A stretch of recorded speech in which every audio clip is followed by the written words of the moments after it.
లో సీఎం ఎవరనే దానిపై సస్పెన్స్ కొనసాగుతోంది. సీఎం రేస్లో సువేందు అధికారి, దిలీప్ ఘోష్, సామిక్ భట్టాచార్య, నిశిత్ ప్రామాణిక్ ఉన్నారు. మరోవైపు బెంగాల్లో మహిళా సీఎం అయ్యే ఛాన్స్ కూడా ఉంది.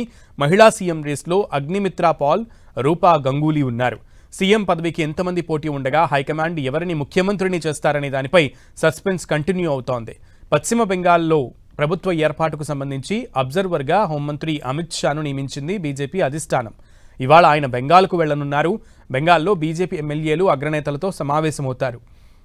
ముఖ్యంగా ముఖ్యమంత్రి అభ్యర్థిని ఎన్నుకోవడం, కొత్త ప్రభుత్వ ఏర్పాటును షా మోహన్ పర్యవేక్షిస్తారు. బెంగాల్లో సీఎం ఎవరనే దానిపై సస్పెన్స్ కొనసాగుతోంది. సీఎం రేస్లో సువేందు అధికారి, దిలీప్ ఘోష్, సామిక్ భట్టాచార్య, నిశిత్ ప్రామాణిక్ ఉన్నారు.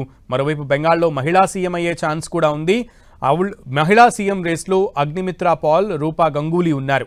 సీఎం పదవికి ఇంతమంది పోటీ ఉండగా హైకమాండ్ నుంచి ఎవరిని ముఖ్యమంత్రిని చేస్తారనే దానిపై సస్పెన్స్ కంటిన్యూ అవుతోంది. పశ్చిమ బెంగాల్లో ప్రభుత్వ ఏర్పాటుకు సంబంధించి అబ్జర్వర్గా హోంమంత్రి అమిత్ షాను నియమించింది బీజేపీ అధిష్టానం. ఇవాళ ఆయన బెంగాల్కు వెళ్లనున్నారు. బెంగాల్లో బీజేపీ ఎమ్మెల్యేలు అగ్రనేతలతో కీలకంగా సమావేశమవుతారు.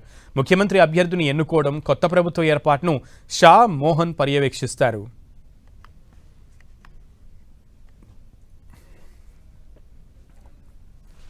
రైట్, మొత్తానికి కీలక అబ్జర్వర్గా అమిత్ షాను బీజేపీ అధిష్టానం నియమించడంతో ఈరోజు ఆయన వెస్ట్ బెంగాల్ వెళ్ళనున్నట్లుగా తెలుస్తోంది. సో అక్కడ జరుగుతున్నటువంటి పరిణామాలు, అలాగే అంటే ఆ లిస్ట్లో ఉన్నటువంటి సీఎం అభ్యర్థులుగా ఆశావహులుగా ఉన్నటువంటి వాళ్ళ లిస్టు గురించి మరింత సమాచారం మా ప్రతినిధి గోపిని అడిగి తెలుసుకుందాం. గోపి, పశ్చిమ బెంగాల్లో ఘన విజయం సాధించిన తర్వాత ముఖ్యమంత్రి ఎవరు అన్న దానిపైన అధిష్టానం తీవ్రమైన కసరత్తు చేస్తుంది. అయితే ఇప్పటికే అక్కడ ఏదైతే వెస్ట్ బెంగాల్లో మొదటి నుంచి కూడా ఏదైతే అధికారంలోకి రావడం కోసం బీజేపీ ఫేజ్ గా ఉన్న సువేందు అధికారి ముందు వరుసలో ఉన్నారు. అయితే బెంగాల్లో ప్రత్యేక పరిస్థితుల రీత్యా ఆయన వైపే అధిష్టానం మొగ్గు చూపే అవకాశాలు కూడా కనపడుతున్నాయి. అయితే బీజేపీ శాసనసభ పక్ష సమావేశము శుక్రవారం జరగనుంది. దానికి సంబంధించి కూడా ఇప్పటికే కేంద్ర పరిశీలకులను కూడా నియమించడం జరిగింది. అందులో కేంద్ర హోంమంత్రి అమిత్ షాను బెంగాల్ కు సంబంధించి పరిశీలకుడిగా నియమించారు. అయితే సీఎం రేసులో సువేందుతో పాటు మరికొందరు పేర్లు కూడా ప్రస్తుతానికి వినిపిస్తున్నప్పటికీ సువేందు అధికారియే ముఖ్యమంత్రి అయ్యే అవకాశాలు కూడా ఎక్కువగా ఉన్నాయనేది చెప్తున్నారు. అయితే గత అనుభవాలను దృష్ట్యా చూసి ఇటు బీజేపీ ఆశ్చర్యకరంగా సీఎంలను ఎంపిక చేసే ప్రక్రియ కూడా ఏర్పాటు చేయడం జరిగింది. ఉదాహరణకు చూస్తే మనం మధ్యప్రదేశ్, రాజస్థాన్, ఒడిశా, ఢిల్లీలకు సంబంధించిన ముఖ్యమంత్రి ఎంపిక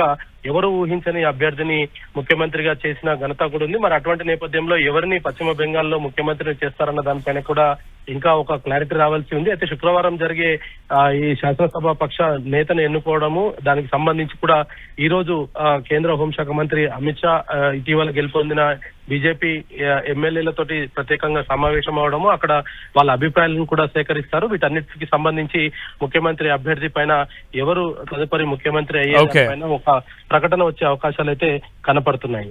ఓకే గోపి, థ్యాంక్ యూ.